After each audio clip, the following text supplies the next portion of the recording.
저는 참 능력이 없는 사람입니다. 어떻게 생각할지는 모르지만은 한없이 부족한 사람이고, 그런데 이렇게 많은 분들이 같이 예배를 드리시고, 왜 하나님이 왜 이렇게 하시는가? 첫째는 하나님의 은혜인데, 사람이 모아지면 힘이 생겨요. 아무리 못난 사람도 사람이 일정 기간 모아지면 힘이 생기는 법인데, 그러면 이 힘을 좋은 데를 써야 되는데, 하나님이 기뻐하는 것에 써야 되는데, 이게 이제 잘못 쓰면 내가 큰 심판을 받는 거예요. 그래서 좋은 게 아니에요. 즉 위기고 두렵고 능력 있고 자격이 있어서 사람들을 하나님이 보내주셨다면은 내가 조금이라도 임의로 뭘 해볼 수 있는데, 저는 저를 잘 알거든요. 인격도 능력도 부족한 사람인데, 이렇게 하는 것은 하나님께서 뭔가 뜻이 있는 것인데, 이것을 하나님의 뜻에 맞게 잘 줄기를 돌려드리는 거, 이러다가 어느 날 그냥 이름 없이 가는 거, 이게 제 소원입니다.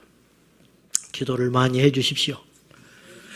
자, 그냥 그런 소리 해보는 거예요. 그냥 제가 어깨가 무겁다 그 말이에요. 속썩이지 마셔. 좋은 말 할 때 속썩이지 마셔. 그거 아니라도 나 머리가 복잡한 사람이니까 속썩이지 말고 그냥 기도 열심히 하고 신앙생활만 잘하셔. 다른 데 쓸데없는 눈 돌리지들 말고, 무슨 일이 있어서 그러는 게 아니라 교회에는 항상 무슨 일이 있어요. 자, 봅시다. 예수님을 믿는다는 것이 무엇을 의미하는가? 예수님을 믿는다는 건 과연 뭔가? 교회를 다니는 것? 그것이 다는 아닌 것 같아요. 왜냐하면 교회를 다닌다고 다 믿는 사람은 아니거든. 교회를 다닌다고 다 예수 안 믿어요. 성경을 공부하는 거, 그것도 예수님을 잘 믿기 위한 과정이지, 옛날에 초대교회는 성경이 없이도 예수님을 너무너무 잘 믿었어요. 알죠? 성경이 없었어요. 구전으로만 말씀을 들었어요. 근데 그 들은 말씀을 그대로 살았어요. 그러니까 성경 몇 번 읽었다고도 자랑할 것이 없어요. 교회를 열심히, 성전 없는 저 북녘 땅에 진짜 지하 교인들은 우리보다 더 뜨거워요. 생명 걸고 믿어요. 사실은. 본질이 될 수는 없어요. 그렇다고 해서 교회가 필요 없다든지 성경이 필요 없다라는 뜻은 절대 아니에요. 본질을 가지고 그렇게 해야 된다는 거죠. 그러면 예수님을 믿는다는 것은, 교회를 30년 다녀도 그 의미를 모르는 사람들이 상당수 많다는 걸 내가 알게 됐어요. 목사가 돼서도 그걸 모른다는 사람이 있다는 걸 알게 됐어요. 내 자신도 마찬가지죠. 예수님을 믿는다는 것은, 잘 믿는다는 것은 하나님의 관점에서 보면, 이사야서 43장 21절, 지난 주일도 우리가 이 말씀을 뜻깊게 봤는데요. 같이 시작. 이 백성은 내가 나를 위하여 지었나니 나를 찬송하게 하려 함이니라. 하나님의 관점에서 우리를 볼 때는 목적이 있다는 거예요. 그건 뭐냐? 내가 너를 지었어. 소유권이 하나님이에요. 나도 하나님의 것, 내 자식도 하나님의 것, 내게 있는 능력도 있다면, 지혜도 있다면, 권세도 있다면 그건 누구에게 거쳐 오신 거예요? 하나님이 주신 거예요. 아멘. 그래서 교회 안에서는 가진 은사에 겸손해야 되는 거예요. 근데 이것이 이제 거꾸로 되면 교만해지고 멸망길로 가는 거예요. 그래서 안 받는 이만 못해요. 반드시 그렇게 돼요. 능력 있는 사람, 하나님 앞에 겸손한 사람, 제대로 쓸 줄 아는 사람이 힘이 생기면 그거는 더할 나위 없이 좋지만은, 자격이 없는 사람이 힘을 갖게 되면 그건 다른 사람을 죽이는 무기가 되는 거예요. 그래서 하나님의 관점에서 예수님을 믿는다는 것은 하나님의 이름을 찬송하면서 하는 것을 말하는 거예요. 저는 그렇게 해석하고 싶어요. 그러면 우리의 관점에서는 뭐냐 이거예요. 하나님의 관점에서는 하나님의 이름을 찬송하며 하나님께 복종하고 순종하는 삶을 사는 것이 하나님을 믿는 삶이라면, 우리의 관점에서 그분을 믿는다는 것은 과연 무슨 의미가 있는가, 이걸 좀 정의할 필요가 있다는 거예요. 이걸 분명히 하지 않고 예수를 믿으니까 제멋대로 예수 믿는 거예요. 제멋대로. 그건 뭐냐? 요한복음 5장 24절이 바로 우리의 관점에서 보는 하나님을 믿음이라고 생각해요. 시작. 내가 진실로 진실로 너에게 이르노니 내 말을 듣고 또 나 보내신 이를 믿는 자는 영생을 얻었고 심판에 이르지 아니하나니 사망에서 생명으로 옮겼느니라. 아멘. 그래서 여러분이 볼 때 저 사람은 참 좋은 그리스도인이다. 그 기준이 다 있을 거예요. 성실한 사람, 또 섬기는 사람, 어떤 열심히 기도하는 사람, 여러 가지로 면으로 볼 수 있어요. 그렇지만은 예수님을 믿는다는 것은 뭐냐? 결국은 영생을 얻는 거예요. 우리가 동성애를 왜 반대하는지 아세요? 동성애자하고 내가 철천지 원수가 돼서 그럴까? 아니에요. 그건 작은 구름의 하나에 불과하다니까요. 이 뒤에는 차별금지법이 기다리고 있다니까요. 그러면 차별금지법 차별하지 말자는데 왜 목사님 반대합니까? 겉으로 보기는 그렇다는 거예요. 문제는 반대하는 사람, 세상의 부조리, 이단, 그리고 영적으로 우리를 공격하는 어떤 것에 대해서 분명히 말을 할 수 있어야 돼요. 이것이 교회가 해야 할 일이에요. 그래서 교회를 중세의 어떤 교부는 멋진 표현을 했어요. 교회는 하나님의 입이다. 에? 교회는 하나님의 입이에요. 그러니까 교회를 통해서 하나님이 뭔가를 말씀하셔요. 썩은 세상을 향하여 외치는 거예요. 그래서 선지자들이 계속 등장하는 거예요. 오늘 본문에 등장하는 예레미야도 선지자예요. 오염된 세상, 제약된 세상, 자기들이 옳다고 여기는 그것을 향하여 갈고 있는 멸망의 자식들을 향하여 틀렸다. 그렇게 하면 안 된다. 그렇게 말을 할 수 있는 강력한 제동장치가 있어야 한다는 거예요. 그것을 하게끔 놔두라는 거예요. 근데 그걸 못하게끔 하는 것이 차별금지법이에요. 그러니까 저분들은 굉장히 생각을 많이 하고 국가를 위한다고 어떤 걸 결정할지는 모르지만 결과적으로는 어떤 문제가 생기냐면 우리나라의 미래를 망치는 일이 생기는 거예요. 그래서 죽기 살기로 교회 한두 개가 무너지는 게 문제가 아니고 이렇게 되면 어떤 일이 벌어지냐면 예수를 믿는 사람들이 없어져 버리는 거예요. 예수를 믿는 사람이 없어진다면 어떻게 되겠어요? 지옥 가게 되는 것이죠. 교회의 본질이 뭔데? 우리가 왜 예수를 믿는데? 영생을 얻기 위해서 그런 거죠. 믿음의 본질은 영생을 얻는 것이에요. 그러니까 영생에 방해되는 건 내가 무조건 막는 거예요. 교회에 와서 누가 막 주변 사람들한테 이단이 들어와가지고 힘들게 한다. 나 용서 못해요. 절대로 이단은 용서 못해요. 목사님, 이단도 품어서 개화시켜야죠. 안 돼요. 그건 안 되는 거예요. 다른 사람을 자꾸 힘들게 하고 실족시킨다. 나 그거 용서 못해요. 왜냐? 그 사람이 실족해가지고 지옥을 간다면 그 책임은 누가 질 것인데. 그러니까 이건 너무너무 심각한 문제가 된다는 거예요.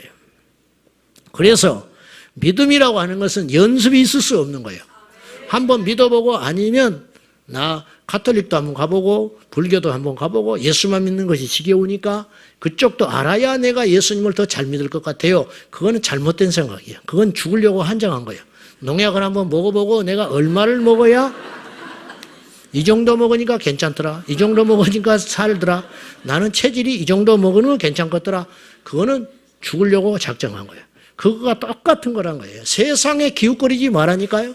세상에서 내가 얻어맞아 봐야 하나님이 얼마나 크시고 귀한 분인지를 알겠어요. 그리고 세상에 가서 기웃거리는 거 안 된다니까요. 그건 독을 마시는 거가 같다니까요. 그건 어리석은 거예요. 그래서 연습이나 종교와 비교할 수 없는 거예요. 믿음은 생과 사과 결정되는 거예요. 그래서 예배를 한번 연습 한번 드려보자. 안 되는 거예요. 그건 절대 안 된다니까요.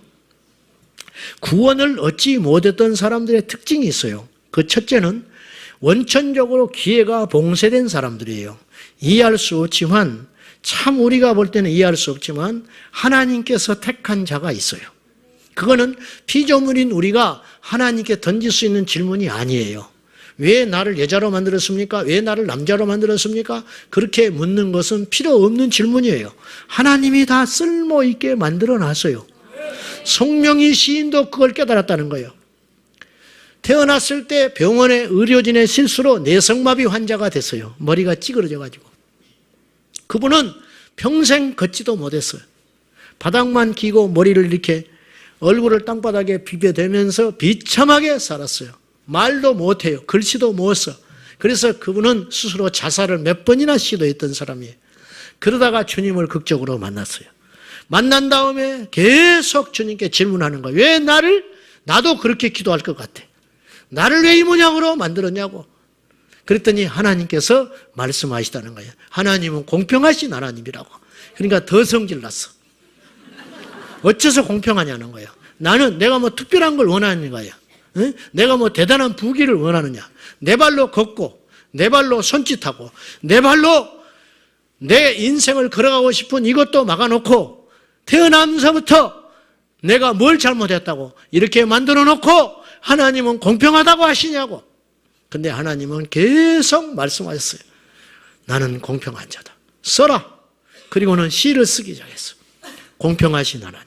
하나님이 공평하다는 고백이 그의 손을 통해서 나오기 시작했어.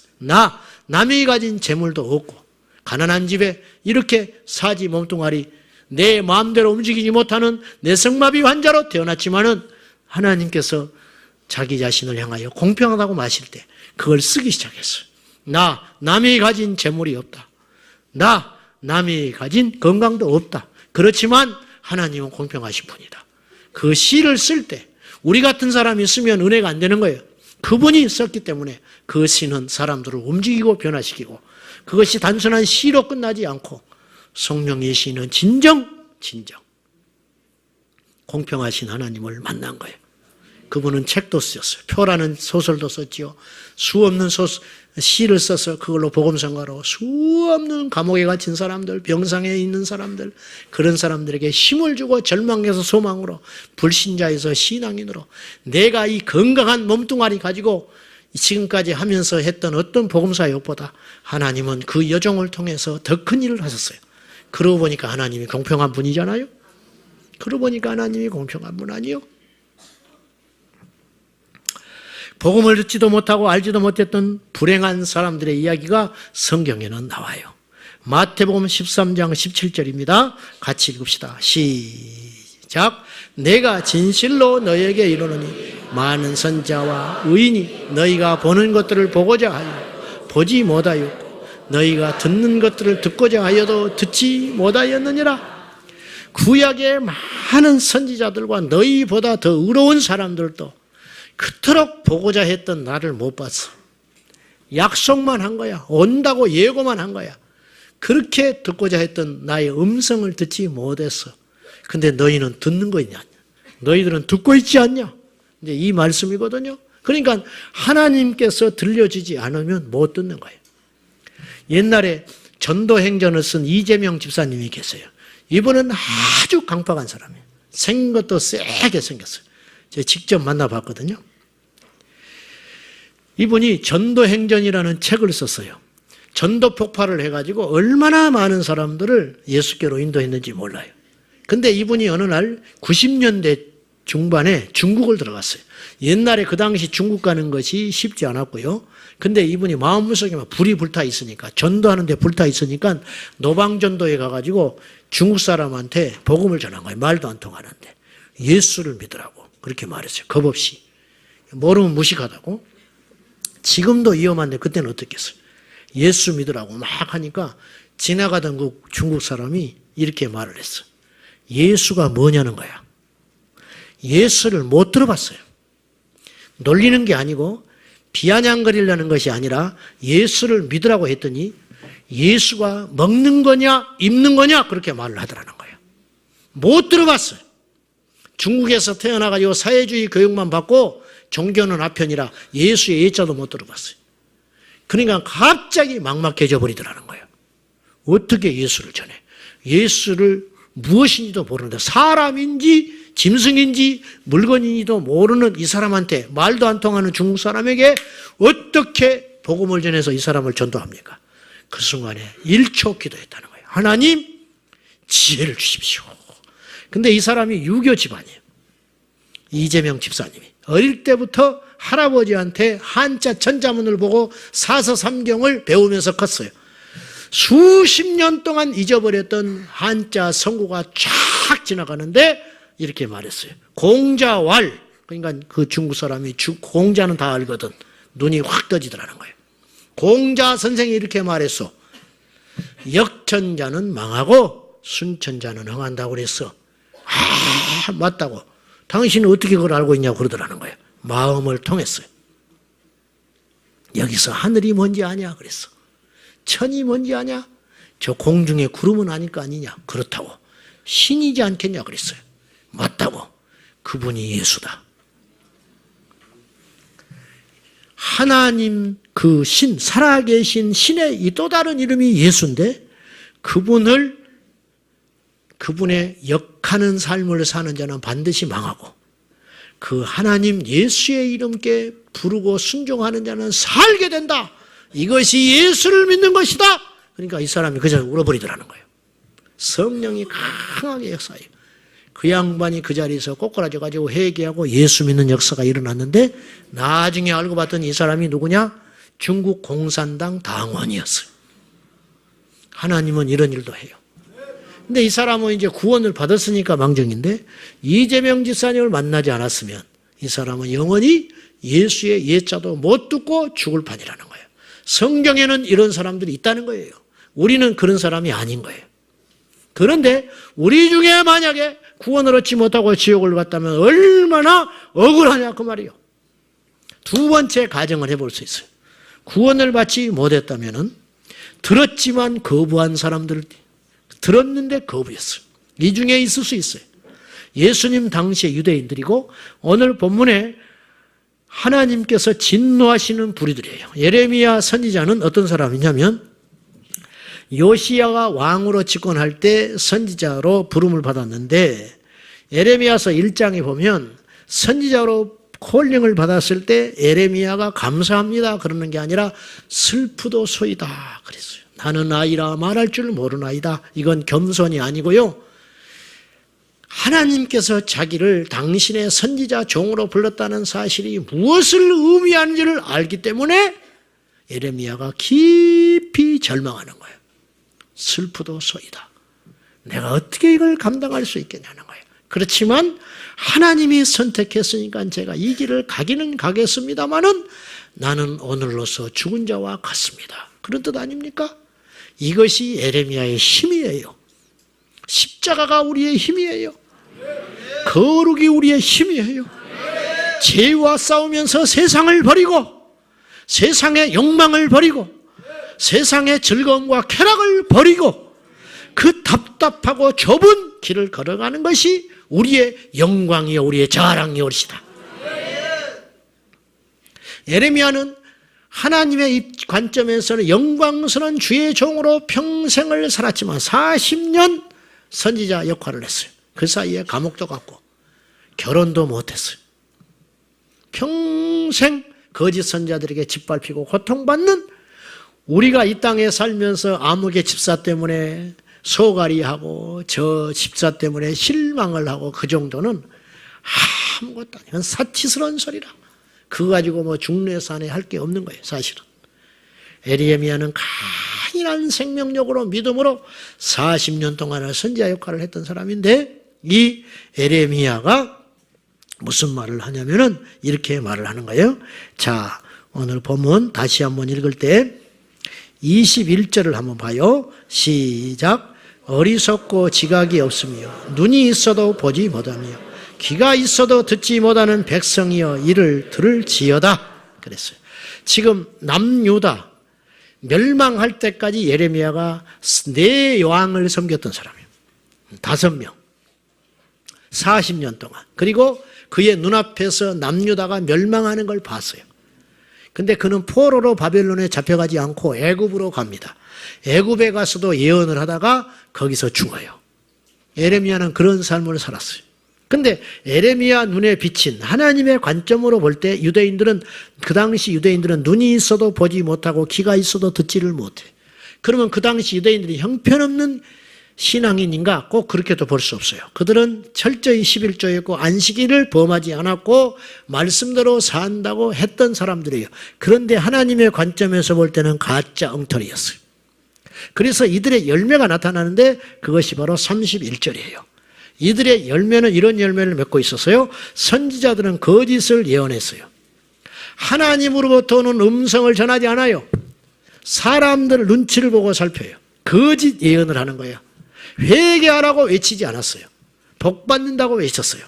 지금 바벨론에 의해서 풍전등화 같은데 남유다가 절대로 흉한 예언을 하지 않았어요. 예레미야만 흉한 예언을 계속 하는 거예요. 그러니까 예레미야를 미워했다는 거예요. 하나님으로부터 오지 않는 거짓 계시 계속 이야기하는 거예요. 왜? 그 사람이 떠나면 안 되니까. 이것이 옛날이나 지금이나 똑같은 거예요. 그래서 선지자들은 거짓을 예언했어요. 제사장들은 자기 권력으로 다스리고 있었어요. 제사장은 세습이 됐어요. 제사장들은 백성들에게 군림하는 존재가 되었고요. 내 백성은 눈이 어두워져가 그것을 당연하고 좋게 여기니 마지막에는 너희가 어찌하려느냐? 어떻게 될 것 같아요? 멸망길밖에 없다는 거예요. 이런 상황, 눈이 있어도 보지 못하고 귀가 있어도 듣지 못한다. 매주 와서 예배를 드려. 새벽기도 안 빠져. 내가 자꾸 이런 이야기를 해서 그런가. 새벽기도가 요새 많이 빠져버린대. 내가 빠지니까 같이 빠지자 그러는 것 같은가. 그건 예라는 거야. 새벽기도 하는 게 왜 죄겠어. 새벽기도를 해도 그러는데 안 하면 더 엉망이지. 거꾸로 생각하면. 주일 예배를 지키고 봉사를 하고 예배를 꼬박꼬박 드리면서도 속에는 더럽고 추한 냄새나는 걸로 꽉 차 있다는 거예요. 그런데 이것이 오늘날에만 일어나는 일이 아니고 지금부터 2500년 전, 그 전전 에레미야 시대에도 그런 일이 있었다. 그건 뭘 말하냐면 우리가 이들을 한심하다고 여기지 말고요. 1000년이 지난 다음에 오늘 우리를 모습을 보면 어떻게 묘사할까? 사람은 그렇게 변화되기가 어려운 존재라. 그 말은 그렇게 변화되기 어려우니까 난 이 모습이대로 살란다. 그렇게 말하는 그런 결심을 하라는 뜻이 아니고 내 죄와 내 악과 내 안에 있는 이 속사람의 본질이 바뀌고 변화되는 것은 이만큼 중차대하고 크고 어려운 일이다. 그래서 한 사람이 회개해야 된다는 것은 천국에서 회개할 것 없는 의인 그 모두가 다 기뻐할 만한 일이라. 예수님이 그랬어요. 천지 창조보다 더 어려운 것이 어찌 보면 한 영혼이 변화되어 가지고 예수의 사람이 되는 것. 오늘 또 여러분 여기서 예배를 잘 드리는 것 같지만은 집으로 돌아가서 무슨 일을 할지 나는 몰라. 밖에 저 로비에서 또 무슨 흉을 보고 있을지 나는 몰라. 누구를 미워할지 모르겠어. 누구를 시기할지 모르겠어. 이것이 구약의 멸망받은 이스라엘 백성들과 우리와 무슨 차이가 있냐 이 말이에요. 그러니 이것을 바꾸지 않는 한 우리가 어떻게 예수의 사람이라고 당당하게 말할 수 있겠냐 이거. 여러분은 어떠세요? 여러분. 귀가 있어도 귀가 쓸모가 없어요. 눈이 있어도 눈이 쓸모가 없어요. 눈은 세상에 쓸데없는 것들만 보고 귀는 듣지 말아야 할 세상에 잔뜩 어리석은 소리만 듣고 정작 들어야 할 하나님의 음성은 듣지 못했던 그 사람들. 예수님의 고향 사람들이 예수님을 배척합니다. 여러분, 예수님을 믿으려고 하면 얼마나 믿을 수 있는 좋은 기회예요. 근데 예수님의 고향에 갔을 때, 예수님이 고향에 갔을 때 그 고향 사람들이 다 배척해요. 거라사 지방에 가가지고 귀신 들린 사나이를 고쳐주죠. 근데 돼지떼가 2000마리가 몰살해서 죽잖아요. 귀신이, 군대 귀신이 그리 들어가가지고 그쯤 되면 거라사 사람들이 예수님께 무릎을 꿇어야 돼요. 제가 여러분에게 물어볼 거예요. 볼게요. 여러분이 거라사 주민의 거민이라면 어떻게 했을까? 회개하고 그곳에 성전을 짓고 주님을 모시고 하나님을 예배했을까? 아니면 여기 더 계시다가는 남아있는 돼지도 다 죽게 생겼으니까 빨리 다른 지방으로 가라고 무서워서 덤비지는 못했어요. 그 사람들 눈앞에서 분명한 표적이 일어났으니까. 흉악귀 귀신 들린 자가 정상이 되고 귀신이 돼지떼에 들어가가지고 언덕으로 치달아서 2000마리가 죽어버렸으니 이건 사람이 할 수 있는 일이 아니죠. 이건 하나님이 하신 일 아니에요? 저분이 분명히 일반 보통의 사람은 아니다. 그러니까 그분한테 함부로 덤비지는 못했어요. 근데 모시지도 않았어요. 절대 절호의 기회를 스스로 차버린 거예요. 그리고는 예수님도 다른 지방에 가라고. 그렇게 내몰았다 그 말이에요. 세상에 이런 일이 있을 수 있어요? 예수님께서 70명의 제자를 둘씩을 짝져가지고 전도도로 파송을 할 때 주님께서 거부당할 줄 알고 미리 이렇게 이야기를 하셨어요. 기죽지 말라고. 너희를 영접하지 않거든. 이 말은 너희의 복음을 듣지 않거든 그런 뜻이거든요. 너희를 영접하지 않거든. 그 집에 들어갔는데 너희들을 환영하지 않거든.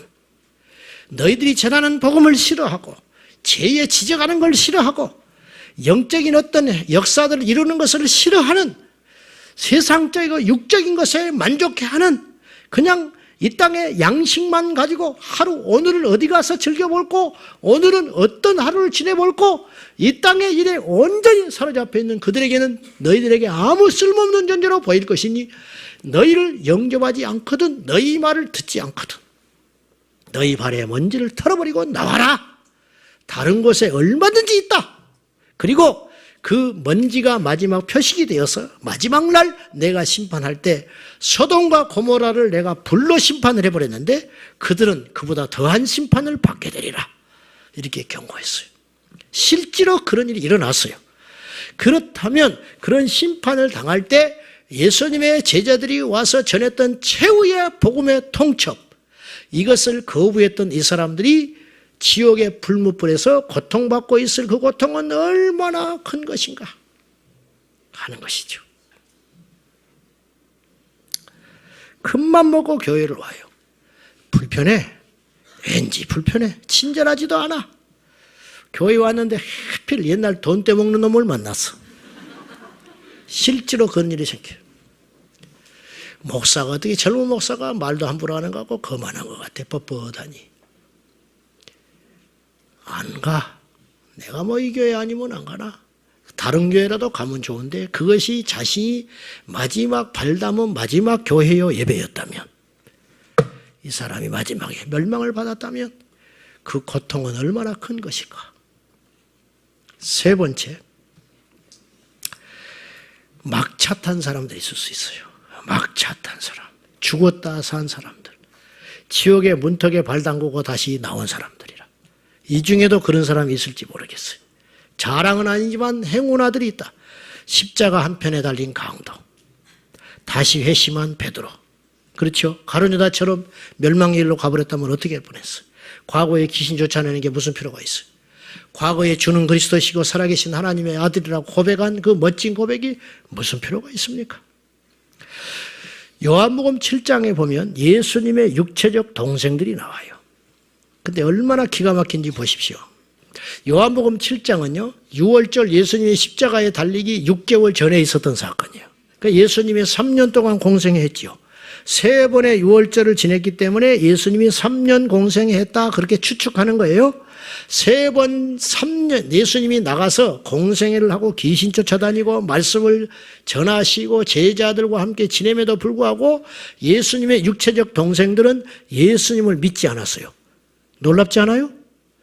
2년 6개월이 다 돼가는데도 예수님의 소문을 들으면서도 예수님을 믿지 않았다니까요. 그들은 요한복음 7장에 보면은 이런 말이 나와요.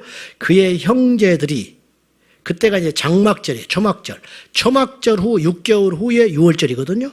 그리고 6개월 6월절 지난 50일이 지난 다음에 오순절이거든요.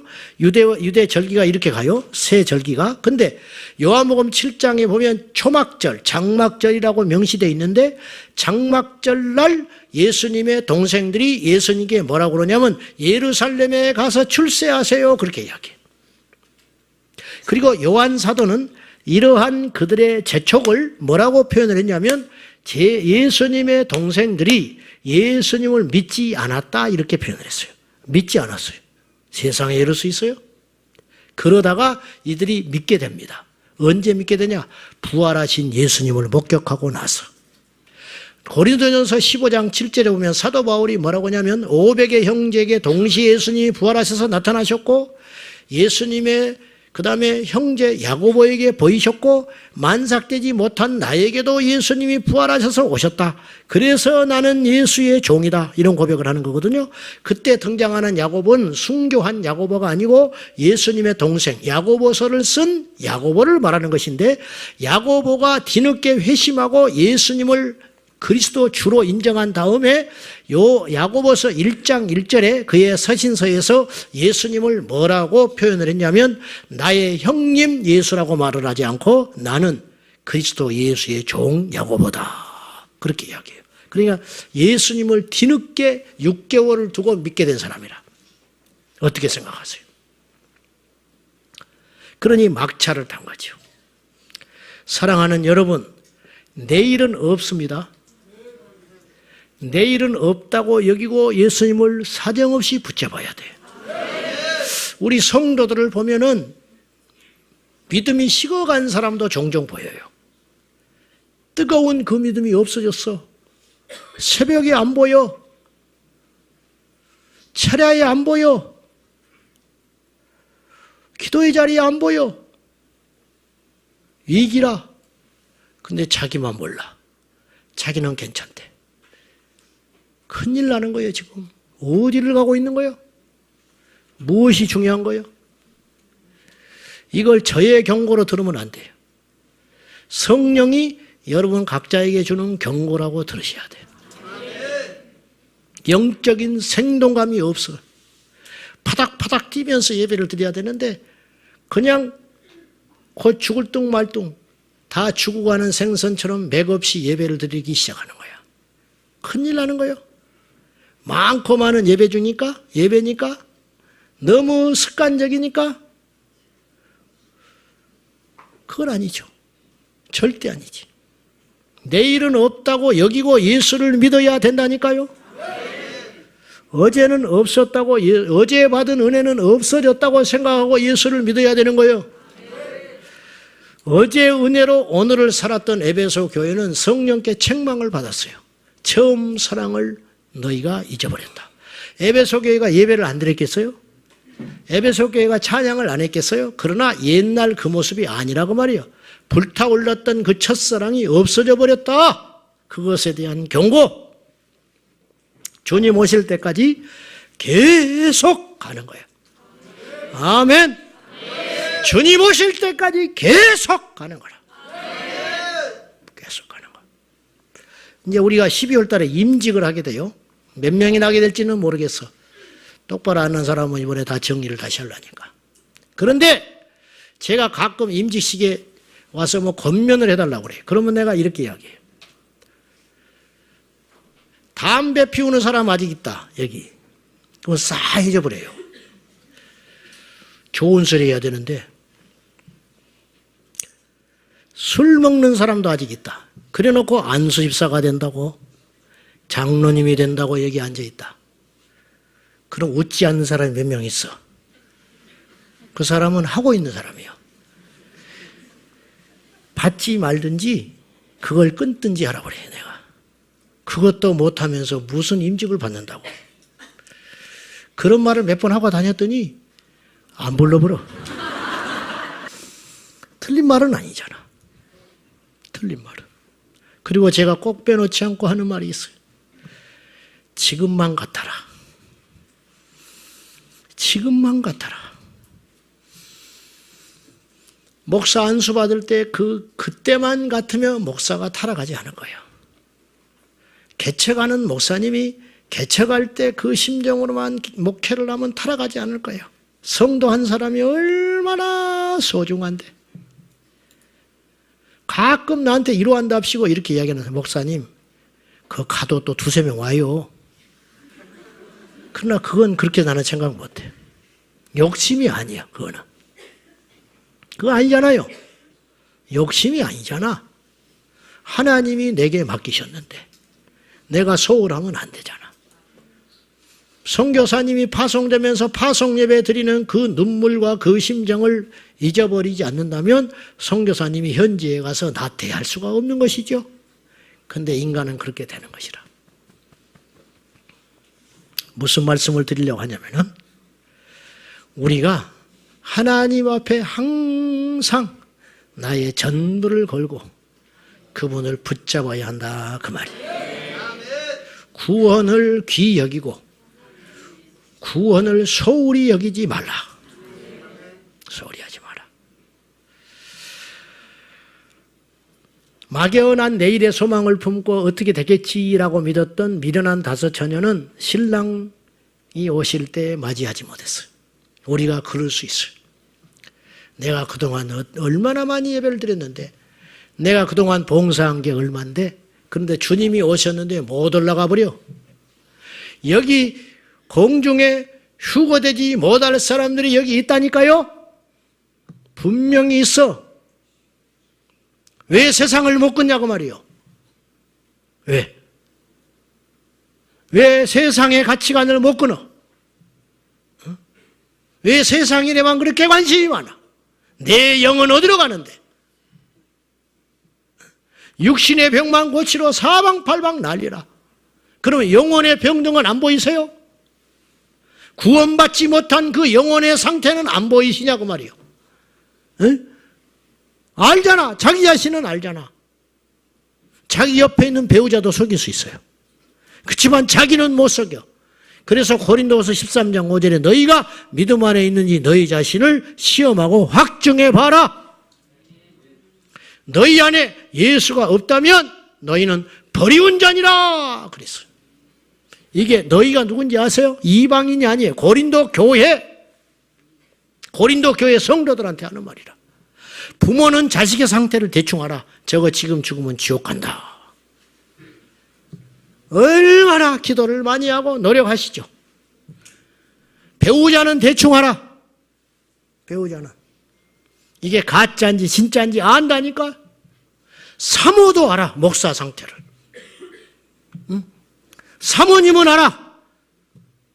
저 사람이 저렇게 설교를 하고 바른 소리 하는 것 같지만은, 교회에 가면 그럴듯하지만은, 내 남편이지만 저건 가짜다.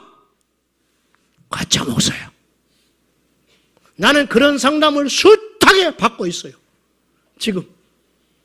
다 말도 못해. 사모님의 처절한 상담을 내가 받고 있어요. 거듭나지 못한 목사님들의 악행에 대하여 누구한테 말도 못하고, 성도한테 말도 못하고, 친한 사람한테 말도 못하고, 나는 익명이니까 자기를 밝히지 못한 채 저한테 메일이 수시로 오고 있어요. 다 말도 못해. 여러분 시험 당할까 봐. 이것이 이 시대의 상황이에요. 그러면 목자가 그렇다면 양은 말할 것도 없다는 거죠. 그러므로 사랑하는 여러분, 내 자신의 영적 상태에 대하여 과한 점수를 주면 안 돼요. 아멘입니까? 내 영적 상태에 대하여 안심하면 안 된다 그 말이요. 안 돼. 우리가 생각하는 것보다 우리는 믿음이 없는 사람일 수도 있어요. 우리가 생각하는 것보다 주님 앞에 가면 책망받을 게 많은 사람일지도 몰라. 제가. 그러니 구원의 길은 좁음인 것이.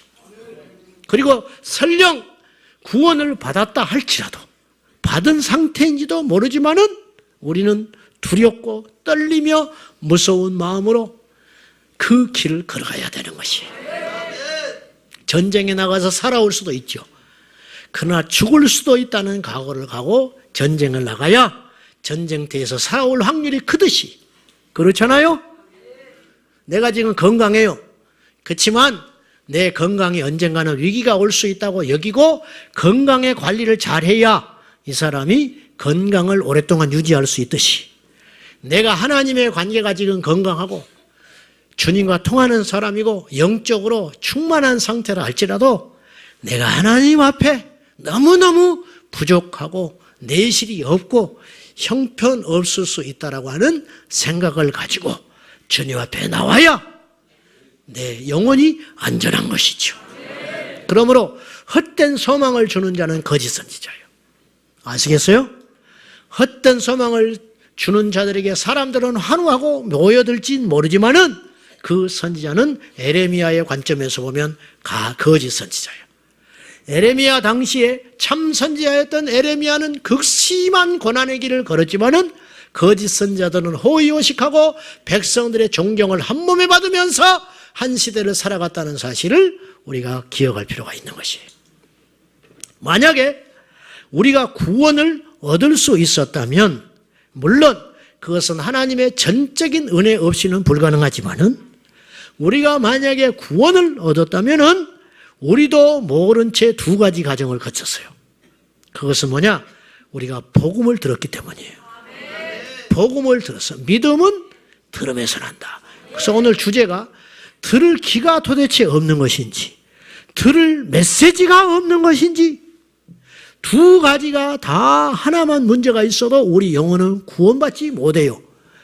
아무리 정확한 복음이 증거되어도 내가 들을 귀가 없다면, 예수님의 말씀을 듣고도 멸망길로 간 사람들이 있었으니까 들을 귀가 없다면 끝장나는 것이죠. 반대로 듣고자 하고 목마르고 애타 죽겠지만은 그 귀에 생명의 복음이 전해지지 않는다면은 그 영혼은 멸망받겠지요. 그러면 오늘 우리 상태를 냉정하게 따져보자고 말이에요. 들을 귀가 없는 것인지 들을 말이 없는 것인지 오늘 분별해 보자는 거예요. 우리가 구원을 받았다는 것은 복음을 들었기 때문에 구원받은 거예요.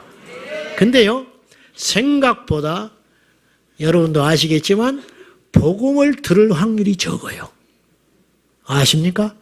복음은 슈퍼마켓에 널려있는 생수와 같이 언제든지 마실 수 있는 게 아니에요. 아십니까? 무슨 말인지?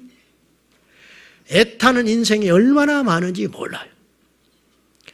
필리핀에 가도 교회가 있고 태국에 가도 교회가 있어요. 인도에 가도 교회가 있어요. 태국을 예를 들면 지난번에 태국에 갔을 때, 이번에 필리핀도 마찬가지지만 필리핀은 카톨릭 국가예요. 근데 복음이 없어요. 태국은 불교 국가였어요. 그래서 기독교가 불교화 됐어요. 그래서 영생과 천국과 지옥과 부활과 심판, 특별히 심판에 대해서 말하는 목회자가 없어요. 태국 땅에. 그리고 태국의 국민성은 어떤 특징이냐면 절대로 직선적으로 말하지 않아요. 간접적으로 이야기해. 이 사람한테 상처를 받아도 절대 그 사람한테 직접 당신 때문에 내가 힘들어 그렇게 말하지 않아요. 중간에 사람을 하나 세워. 그 사람을 통해서 전하게 이야기해. 그래서 태국 사람들은 싸우지 않아요. 좀처럼 싸우지 않아. 근데 그 정서가 목회자에게도 있어요. 교회에도 있어. 성도들한테 회개하지 않으면 지옥 갑니다. 지금 이 상태로 예수 제대로 믿지 않으면 지옥 가요. 그 설교를 절대로 못하게 되어 있어요. 근데 제가 지난번에 가서 했잖아요. 잘난 게 아니고 나는 모든 영혼은 똑같다고 여기기 때문에 거기에 목회자, 평신도, 지도자 그런 사람들이 있었어요. 그러니까 반응이 이 사람들이 그냥 좀 놀라는 거예요. 근데 이 선교사님은 시원하다는 거예요. 너무너무 잘했다는 거예요. 근데 나중에 간증할 때 이분들이 무슨 말을 하냐면 이런 메시지는 처음 들었다는 거예요. 그러면 교회에 처음 온 사람들이 아니에요. 지도자들이다니까. 그러면서 깊이 자기들이 뉘우쳤다는 거예요. 자기들도 교회 가서 어떤 반항이 나올지 모르지만은 외쳐야겠다는 거예요. 자기들도. 그럼 그동안 뭘 했다는 거예요? 응? 그동안 뭘 했느냐? 윤리적인 이야기. 서로 사랑해라. 서로 친절을 베풀어라. 교회에 와서 그런 말씀만 듣고 간 거예요. 성경에 있거든요. 부모를 공경하고 자녀를 어렵게 하지 말고 분명히 메시지가 있습니다. 이웃을 사랑하고 그 이야기만 골라서 계속하는 거예요. 그러니 그들의 영혼은 어찌 됐겠어요? 제 의가 절대 아니에요. 저도 부족하고 형편없는 존재지만은 제가 말씀드리려고 하는 건 뭐냐면 이 시대에 우리가 태어나서 교회를 다니는 확률도 많지 않고 교회를 가서 복음을 듣는 확률도 많지 않다. 그럼 우리는 어떻게 하자는 거예요? 어떻게 하자는 거예요? 우리가 만약에 구원을 받았다면 우리도 모른 채 두 단계를 거쳤는데 첫째, 우리는 회개했어요. 회개해야 구원받아요. 회개해야. 회개의 과정이 없으면 절대로 우리가 예수님 만나지 못합니다. 우리가 지난날의 모든 삶에서 돌이키게 됐다는 건 회개했다는 것이에요. 회개는 구원의 전제 조건인데 이 회개의 문제를 너무 쉽게 이야기를 해왔어요. 우리가 변화되지 않고 있다는 것은 회개치 않았기 때문이고, 회개치 않았다는 것은 구원받지 못했다는 걸 의미하는 거예요. 왜냐? 성경은 분명히 우리에게 명시하기를 회개하고 복음을 믿으라 했기 때문이에요. 회개해야 주께로 돌아갈 수 있어요. 당자가 회개했기 때문에 아버지께로 돌아간 거예요. 배고프다고 해서 아버지께 돌아간 게 아니에요. 배고프고 고생하고 돼지들이 먹는 구정물통을 뒤지고 먹고 있다가 아버지가 생각이 났어요. 아버지께로 돌아가는 게 회개예요. 그럼 아버지께로 돌아간다는 거면 옛날에 여인들 끼고 술 먹고 도박장에 드나들고 아버지가 준 재산을 다 써버리는 그런 타락한 삶을 완전히 끝내겠다고 선언한 것이 아버지께로 돌아가는 거예요.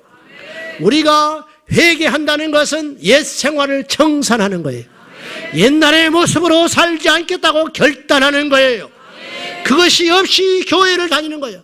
그것이 없이 나는 교회를 다니고 예배를 드리고 직분을 받고 세례를 받았기 때문에 내가 구원을 받았다고 착각하지 마시라고 말이에요. 두 번째는 회개했으면 어느 단계로 넘어가야 되느냐면 그리스도 예수를 진정으로 붙잡는 나의 주인으로 모시는 삶으로 들어가야 구원이 완성되는 것이에요. 주인이 안 바뀌었어요. 내가 주인이야. 그렇기 때문에 하나님이 기분 나쁜 소리를 들으면 기분이 안 나쁜데 내가 기분 나쁜 소리를 들으면 견디지를 못하는 거예요.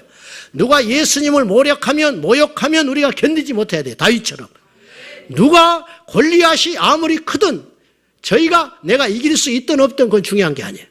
어찌하여 할례받지 않는 이방인이 하나님의 군대인 유대인 우리 유대 군인들을 왜 그렇게 저렇게 모략하는데 우리는 한 사람도 나가서 말하지 못하느냐. 성령 받은 사람은 이 시대를 하나님의 관점으로 볼 수 있어야 돼요. 그래서 우리 다음 세대들이 어떻게 될 것인가, 이 민족이 어디로 갈 것인가, 10년 20년 후에 교회는 어떻게 될 것인가, 여기에 대하여 철저하게 기도하고 우리가 하나님께 부르짖을 뿐만 아니라 믿음으로 나가야 되는 것이에요. 이게 바로 성령 받은 사람이에요. 이것이 바로 예수님을 나의 주인으로 모신 사람의 특징이라 그 말이요. 근데 예수를 주인으로 모셨음에도 불구하고 오직 교회에 와서 생각하는 것이 내 자존심이고 내 자랑이고 내 가족 챙기는 것이고 나 하나 잘 먹고 잘 사는 거, 여기에다가 나의 전부를 걸고 걸어가고 있다면 이것은 얼마나 가련한 그리스도인인가. 부끄럽지 않습니까? 진정으로 구원받았다면 두 가지를 꼭 점검해야 돼. 진짜 회개하여 과거의 옛 생활을 청산했는가.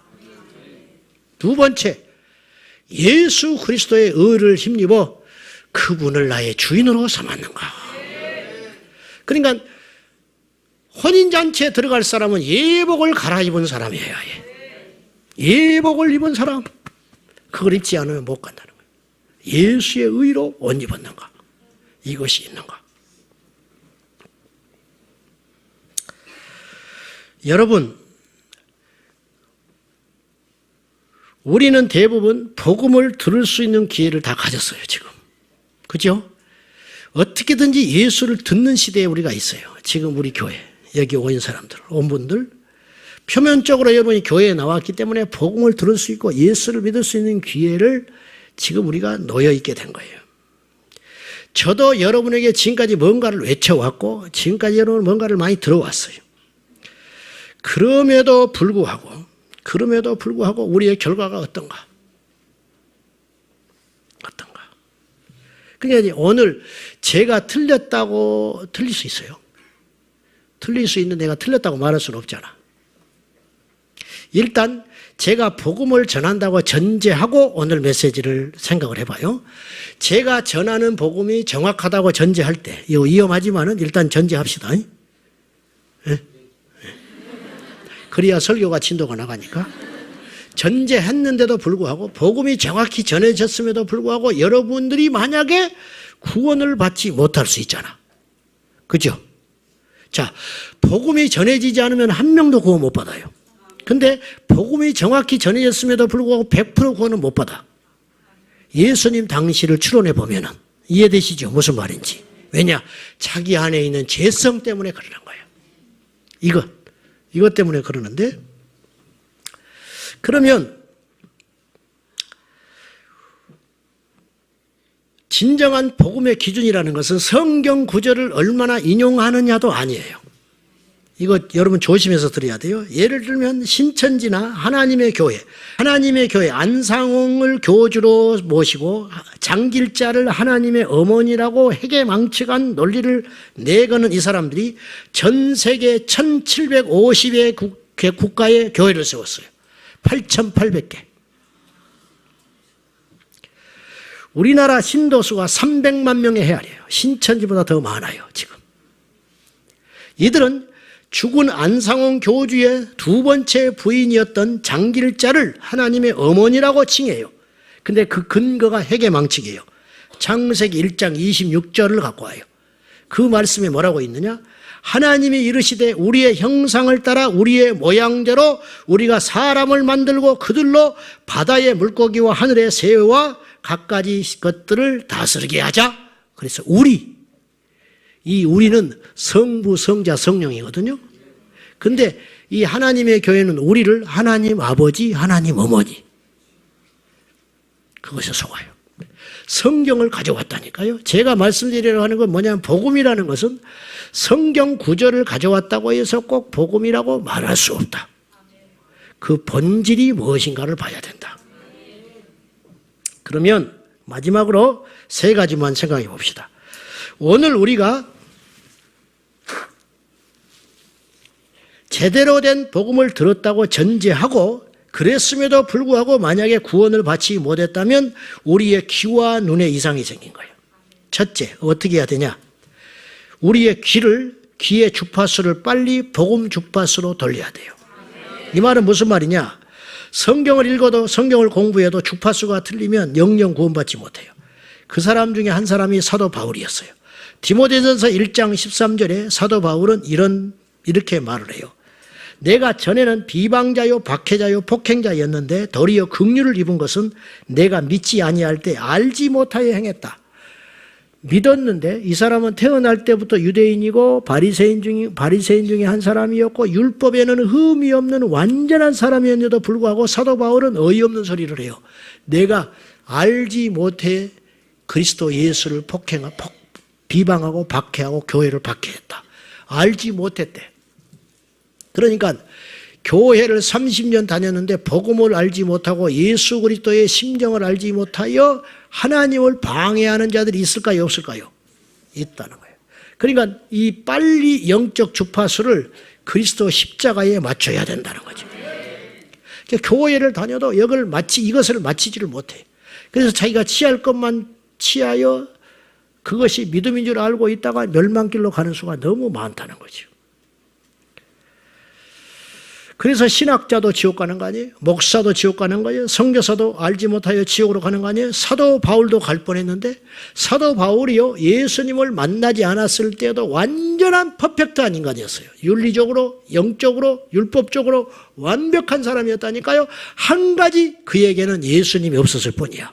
근데 이것이 자기 모든 것의 가장 치명적인 문제였다는 거예요. 이것을 훗날에 바울이 예수님을 인격적으로 만난 다음에 알게 됐다는 거예요. 우리 중에도 그럴 수 있다는 거예요. 이 땅에 교회에 널려 있어. 발로 밟으면 밟힐 정도로 널려 있어. 이게 교만한 소리인가요? 현실적인 소리 아닙니까? 그렇지 않나요? 두 번째, 그러므로 우리는 복음을 들을 수 있는 기회를 항상 달라고 기도해야 돼요. 주여, 오늘 또 사람 만나고 가지 않게 해주세요. 오늘 또 목사의 소리만 듣고 가지 않게 해주세요. 저 목사의 입을 주장해서 복음을 듣게 해주세요. 내가 살기 위해서는 복음을 들어야 됩니다. 믿음은 들으면서 난다. 환자가 무슨 죄가 있어? 의사 말 듣는 것밖에. 그런데 그 의사의 말 한마디가 나를 살릴 수도 있고 죽을 수도 있으니 내 영혼은 저 입에 달렸으니 저 입에서 복음이 나오게 하여 주십시오. 복음만 나오게 해 주십시오. 부흥회를 했는데 3박 4일 동안 강사가 소리지져 부르짖고 외치고 기도를 했는데 그 입에서는 복음이 안 나왔어. 그러면 그 부흥회는 헛된 부흥회 하는 거라요. 잘못된 부흥회 한 거예요. 저는 기도할 때 복음을 내치도록 기도해야 되고 여러분은 복음만을 듣기 위해서 기도해야 된다고 말이죠. 예배 전에 무슨 기도를 하는지 난 모르겠지만 이 기도가 반드시 있어야 된다는 거죠. 고넬료는 어떤 사람이에요? 사도행전 10장에 보면 고넬료는 하나님을 경외하는 사람이었고 그 다음에 구제를 백성을 많이 하는 사람이고 그 다음에 고넬료는 항상 하나님께 기도하는 사람이었다. 근데 이제 무엇을 기도했는지는 안 나와요. 근데 나중에 알게 됐어요. 궁금하지요? 고넬료가 항상 기도했다는데 뭘 기도를 했을까? 천사가 나타나서 고넬료에게 이렇게 말을 해요. 네 구제와 내 기도가 상달되었다. 하나님께 들려졌다는 거예요. 그래서 내가 응답을 하러 왔다. 그러니까 평소에 고넬료가 기도한 것을 천사가 알고 있었고 하나님이 알고 있었어요. 그래서 내게 그 응답을 주러 왔어. 그러니까 기도를 잘해야 돼요. 많이 하는 것도 중요하지만 잘해야 돼. 잘해야 돼. 애완용 개를 위해서 기도하는 사람들도 있어. 없을 것 같아요? 있다니까. 개가 죽었다고 신방해 주라는 사람도 있는데 기도를 잘해야 돼. 사도행전 10장 4절에 보면 4절에 천사가 방문해가지고 너의 구제와 기도를 하나님께 상달되었다. 그러면서 베드로가 나타나서 복음을 전할 때 세 가지 현상이 일어났어요. 이것이 제가 볼 때는 고넬료가 평소에 기도한 거야. 평소에 기도한 거 세 가지가 응답받았어요. 첫째, 성령이 임하셨어. 그러니까 고넬료는 계속 성령을 구한 거예요. 내가 이렇게 구제를 많이 하고 기도도 하고 하나님을 경외하는 것 같고 다른 사람이 볼 때는 내가 믿음이 있는 것 같지만 나에게는 성령이 없습니다. 성령을 주십시오. 하나님을 만나고 싶습니다. 알고 싶습니다. 경험하고 싶습니다. 고넬료는 피눈물 흘리는 기도를 했어요. 그래서 하나님께서 베드로의 설교를 듣는 중에 성령이 위에서 내려왔어요. 엄청난 능력을 받은 거예요. 두 번째, 방언을 받았어요. 성령의 표징. 세 번째, 그와 비롯한 모든 가족이 세례를 받았어요. 이 세 가지 선물을 받은 거예요. 그러므로 고넬료는 하나님을 믿으면서도 답답하고 하나님을 믿으면서도 뭔가 목마르고 채워지지 않았던 그것들을 위해서 기도할 때 하나님께서 그걸 채워주셨다. 저는 이렇게 표현하고 싶어요. 세 번째, 복음을 들었으면 즉시 실행해야 돼. 우리가 제일 약한 게 이거예요. 우리가 어디서 예배를 드리든지 간에 주일 예배든 새벽기도든 신방을 받든지 우리가 말씀을 들을 때 반드시 성령께서 귀 열린 자에게 한마디의 메시지는 주게 돼 있어요. 오늘도 마찬가지야. 어떤 사람은 오늘 이렇게 결단할 수 있어. 내가 기도해야겠구나. 내가 세상을 끊어야겠구나. 내가 주의 종을 판단하지 말아야겠구나. 내가 예배 전에 이제 계속 복음을 전케 해달라고 내 귀에 복음이 들어오게 해달라고 기도를 해야겠구나. 내가 가족의 구원에 대해서 내가 소홀히 했는데 내가 빨리 구원해야겠구나. 여러 가지 메시지 중에 하나씩은 반드시 여러분의 심장에 꽂힐 거예요. 그렇습니까? 그것을 듣고 행동하지 않으면 아무런 의미가 없다는 거예요. 반드시 행하라. 반드시 실천해야 돼. 때로는 설교를 하고 있는 제자들에게도 성령께서 강하게 말씀하시는 것이 있어요. 너는 그렇게 하지 못하면서 왜 외치는가? 그러면 나는 그것이 내 마음속에 심장에 팍 꽂히는 거예요. 그러면 이 성전을 나가면서부터 그렇게 행동하고 살아야 된다는 거예요. 왜 세상을 그렇게 못 버리세요? 왜 그렇게 형제를 용서를 못하세요? 왜 그렇게 하나님 앞에 순전하게 기도를 하지 못하세요? 이런 메시지들이 내 심장에 하나씩은 꽂히게 되어 있다 이 말이죠. 그것을 행하십시오. 그리하면 우리 삶에 역동적인 성령의 역사와 열매가 반드시 맺혀지게 될 것입니다. 오늘 말씀을 정리할게요. 여러분, 우리가 하나님 앞에 나아가지 못하는 이유가, 우리가 구원을 얻지 못하는 이유가, 우리가 진정 거듭나서 하나님의 사람이 되지 못하는 이유가 어디에 있습니까? 들을 귀가 없는 것입니까? 들을 메시지가 없는 것입니까? 냉정하게 따져보시고 주여 나에게 복음이 들려오게 하여 주십시오. 들려오니 복음대로 내가 살게 하여 주십시오. 회개가 살 길이고 기도가 살 길이고 주님 앞에 엎드리는 것이 살 길이라는 걸 꼭 깨닫고 오늘 이 메시지를 가슴에 안고 기도하고 오늘 예수님 안에서 거듭나 구원 얻는 저와 여러분이 꼭 되시기를. 단 한 사람, 그 한 사람을 찾습니다. 오늘 뒤집어질 그 한 사람, 오늘 회개할 그 한 사람, 오늘 구원받아야 할 그 한 사람, 세상을 버리고 성령 받아야 할 그 한 사람, 그 한 사람을 성령께서 찾고자 여러분을 부르신 줄로 믿고 그 한 사람이 내가 되게 하여 주십시오. 한번 따라합시다. 주여, 내가 그 한 사람이 되게 하여 주십시오. 주여, 내가 그 한 사람이 되게 하여 주시옵소서. 아멘. 다 같이 통성으로 주님 부르고 기도하겠습니다. 주님 부르고 기도할 적에 주여, 내 귀에 평생의 복음이 들려오게 하여 주십시오. 복음을 듣고만 자가 아니라 복음대로 행하는 자가 되게 하여 주십시오. 회개하라, 천국이 가까이 왔느니라. 회개하고 복음을 믿으라. 회개는 기회가 있으니 오늘이 그 회개의 날이 되게 하여 주시고, 돌이키는 날이 되게 하시고, 거듭나는 날이 되게 하여 주시고, 역사적인 날이 되게 하여 주십시오. 다 같이 주님 부르고 기도하겠습니다. 주여, 주여,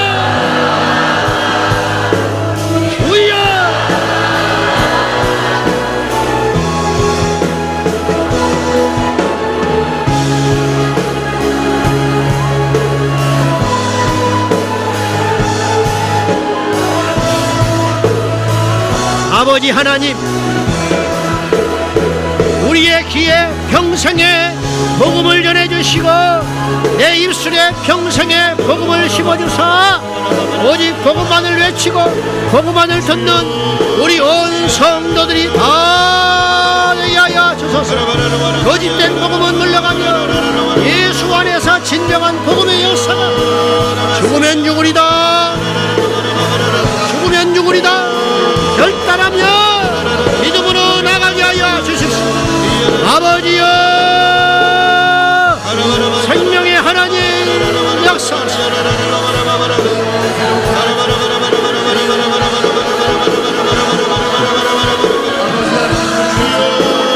아버지여, 우리를 살려주십시오.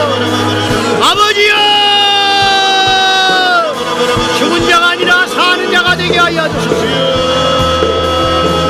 있어도 듣지 못하고 눈이 있어도 보지 못할 까닭이 없습니다. 귀 있는 자는 들으라. 제발 들으라. 듣고 돌이키면 살리라. 세상으로 향한 우리의 발걸음이 예수 그리스도를 나의 인생의 주인으로 삼고 예수께로 나가게 하여 주십시오. 예수께로 내 인생의 향로를 바꾸게 하여 주시옵소서. 아버지 하나님, 아버지 하나님, 주여, 들을 귀를 주셔서, 들을 귀를 주셔서 복음에 반응하게 하여 주십시오. 잠자는 자가 되지 말고 복음에 반응하는 자가 되게 하여 주십시오. 예수님, 내가 그 한 사람이 되기를 합니다. 예수님, 내가 그 한 사람이 되기를 합니다.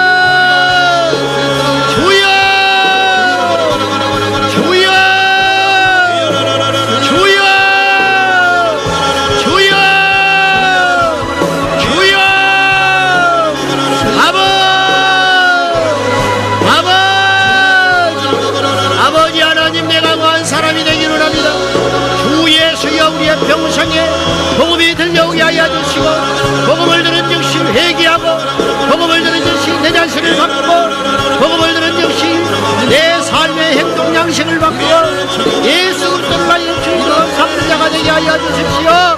주여, 이 땅의 모든 교회들마다 그리스도 예수의 진정한 복음이 예수님의 십자가가 예수님의 능력이 가감없이 증거되게 하여 주시옵소서. 아버지 하나님, 나를 불쌍히 여기소서. 죽으면 죽으리다 복음의 파수꾼이 되게 하시고 복음을 지켜내는 자가 되게 하여 주시고 하나님께 영광이 되게 하여 주시옵소서. 아버지 하나님, 아버지 하나님, 주 예수여, 영광 존귀 찬송 받아 주시옵소서. 이야발라발라발라발라발라발라발라발라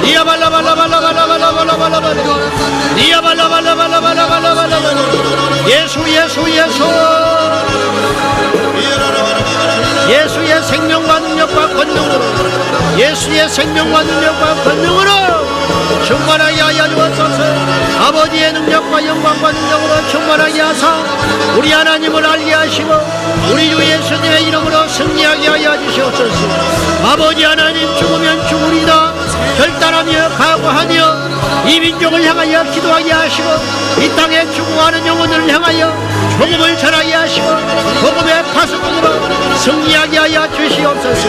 악한 원수 마귀가 쳐놓는 모든 해방과 어둠의 역사들이 예수의 이름으로 떠나가게 하시고 주여 아버지여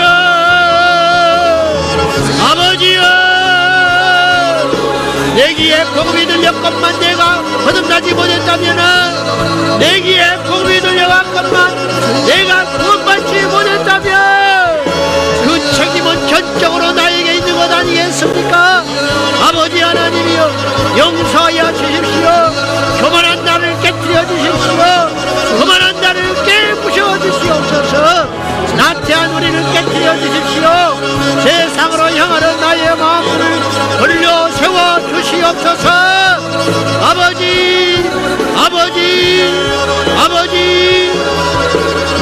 아버지여 불쌍히 여겨주시고 구원의 역사 일어나게 하시고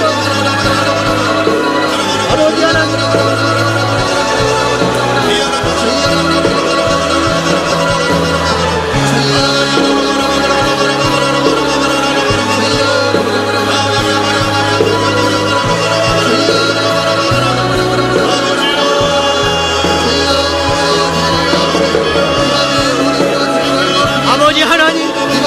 회복이 되게 하시고 우리의 심령이 겸손해지게 하시며 아버지의 영광으로 충만하게 하옵소서.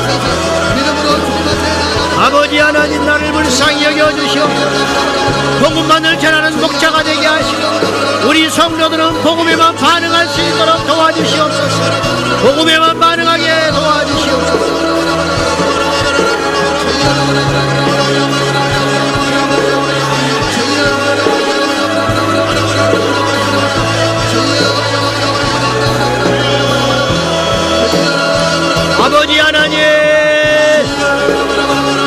아버지 하나님, 구원 얻기를 원합니다. 거듭나기를 원합니다. 새로워지기 원합니다. 세상의 멸망의 자식에서 하나님의 자녀가 되기를 원합니다.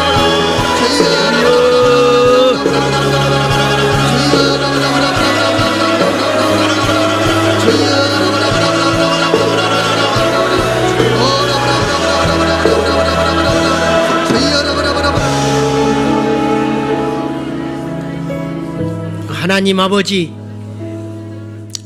이 땅에는 사는 것이 아닌 사람이 많습니다. 누워있는 식물인간을 어찌 살았다 말할 수 있으며 종신형을 받은 인생을 어찌하여 살아있는 인생이라 할 수 있겠습니까? 이 자리에 와 있지만 다 구원받은 백성이 아니다는 것이 기가 막히고 참으로 가슴이 아프고 답답할 노릇입니다.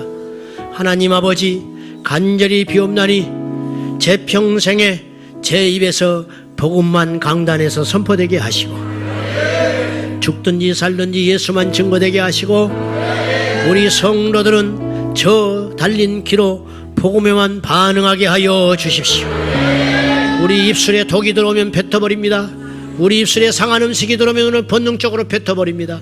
우리 입에 머리카락 하나만 들어와도 우리는 본능적으로 뱉어버리며 우리 눈에 하나 티끌만 들어와도 우리는 견디지 못하거늘 우리의 영은 어찌하여 복음에 대하여 그토록 반응하지 못하는지 아버지 하나님, 간절히 비옵나니 예수 그리스도를 보는 눈과 예수 그리스도의 음성을 들었던 그들이 복이 있었던 것처럼 부자가 복이 아니올시다, 장수가 복이 아니올시다, 행복하게 사는 것이 복이 아니올시다.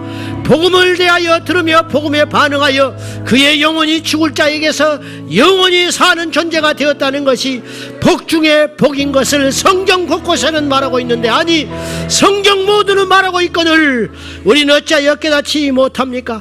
주 예수여, 간절히 비옵나니 매 예배 때마다 우리는 복음을 듣기 원합니다. 아멘. 매 예배 때마다 우리는 복음을 외치길 원합니다. 주여 응답하여 주시옵소서. 우리가 구원 얻지 못하는 이유가 들을 귀가 없어서 그런 것인지 들을 말이 없어서 그런 것인지 정확히 분별하여 우리의 삶을 바꾸게 하여 주시옵소서. 예수님의 이름으로 기도하옵나이다. 아멘. 우리 뜨겁게 찬양하고 간절히 이 밤에 우리를 살려주십시오. 우리를 회개케 하여 주십시오. 세상의 줄 끊어버리게 하여 주십시오. 오직 예수를 옷 입고 예수 그리스도를 나의 주인으로 삼게 하여 주십시오. 기도하는 밤이 되기를 원합니다. 다 같이 찬양하겠습니다. 우리 힘차게 박수치며 우리 주님 찬양합니다. 어두운 제약길에서 자 없는 양같이 모든 사랑을 찾아 헤맨다.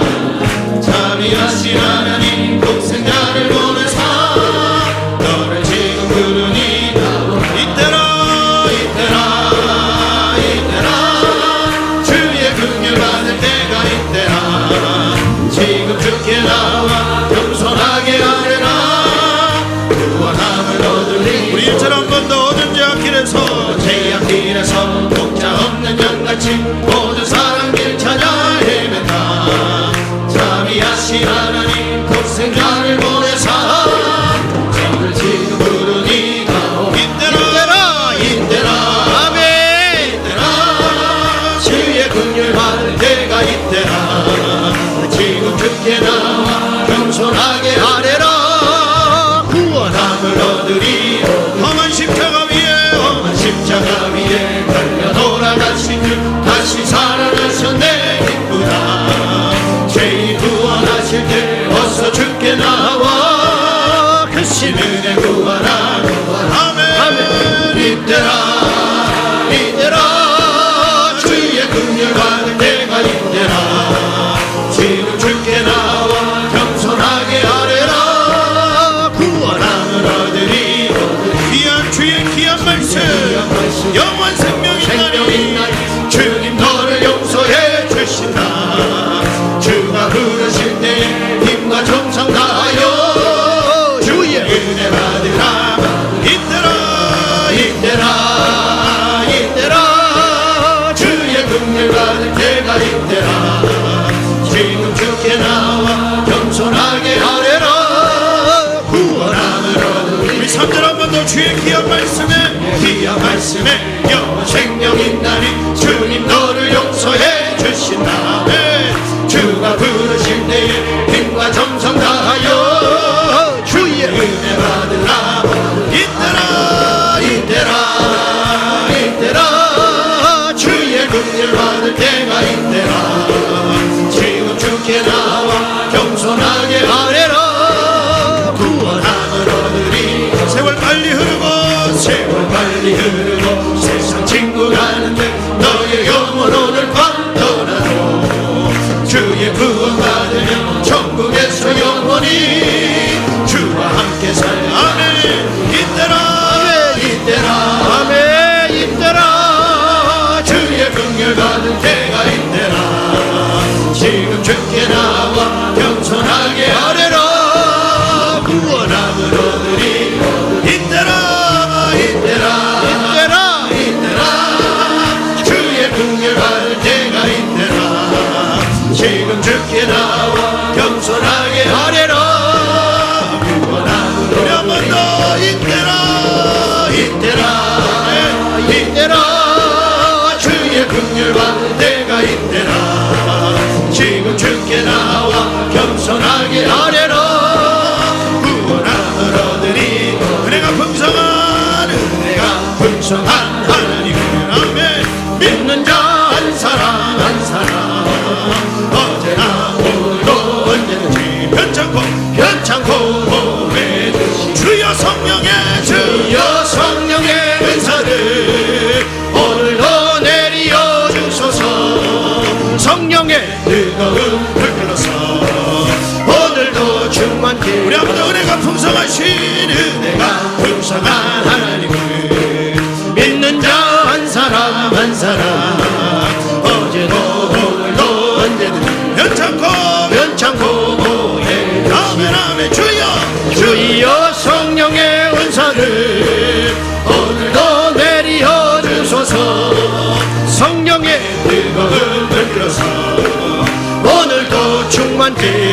정욕과 제약에 물든 마음 정욕과 제약에 오늘 성령의 불러 성령의 불길로 태우사 정결케 하소서 태우소서 깨끗게 하여 아멘. 주옵소서 주여 성령의 주여 성령의 은사들을 오늘도 내리어 주소서 성령의 뜨거운 불길로서 오늘도 충만케 주여 성령 연사 주여 성령의 은사들을 오늘도 내리어 주소서 성령의 뜨거운 불길로서 오늘도 충만케 하소서 주여 성령의 주여 성령의 은사들을 오늘도 내리어 주소서 성령의 뜨거운 불길로서 오늘도 충만케 하소서 희생의 제물로 생의 제물로 돌아가시 어린 양 우리 주 예수여 우리 주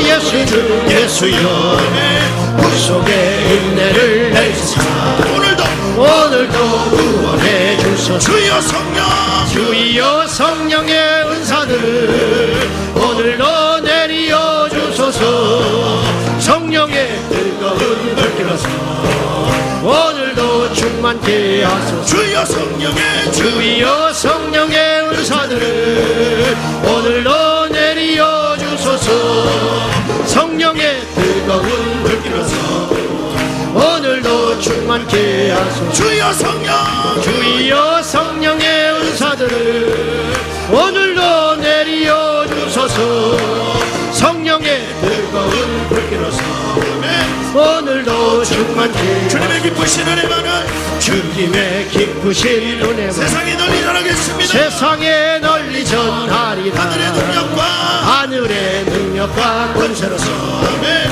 오늘도 입혀주 우리 믿음으로 주여 주여 성령의 은사들을 오늘도 내리어 주소서 성령의 뜨거운 불길로서 오늘도 충만케 하소서 할렐루야 아멘 믿습니까? 주의 성령이 오늘 또 그렇게 역사하심을 믿으십니까? 그 주님이 어제나 오늘이나 영원토록 동일하심을 믿으십니까? 그러면 그분께 구하고 그분 앞에서 결판 보는 겁니다. 사도들은 그래서 승리했고 믿음의 선배들은 그렇게 승리했다면 우리의 삶 또한 그렇게 주께 드려지면 승리합니다. 우리 두 손 높이 들고 주여 성령의 은사들을 주여 성령의 은사들을 오늘도 내려주십시오. 성령의 은혜와 거룩을 오늘도 내려주십시오. 주여 성령의 주여 성령의 은사들을 오늘도 내리어 주소서 성령의 불 성령의 뜨거운 불길로서 오늘도 충만케 하소서 우리 한 번 더 주여 성령 주여 성령의 은사들을 오늘도 내리어 주소서 성령의 뜨거운 불길로서 오늘도 충만케 하소서 할렐루야 아멘 아멘 아멘 D.L. 무디 목사님이 처음 주님을 만날 때 거리에 걸어가다가 성령의 불이 하늘에서 떨어졌습니다.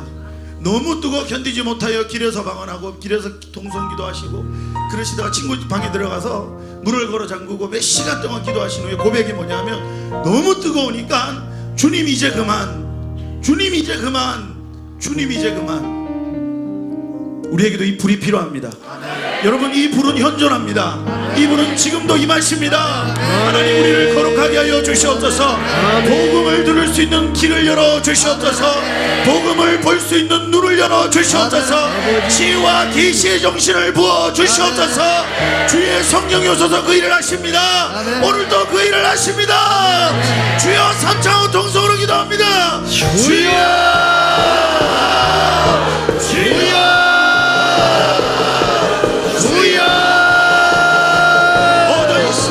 주여 이 밤에 우리에게 불길을 주시고 눈을 열어주시고 우리 안에서 변화되고 거듭나서 하나님 나라의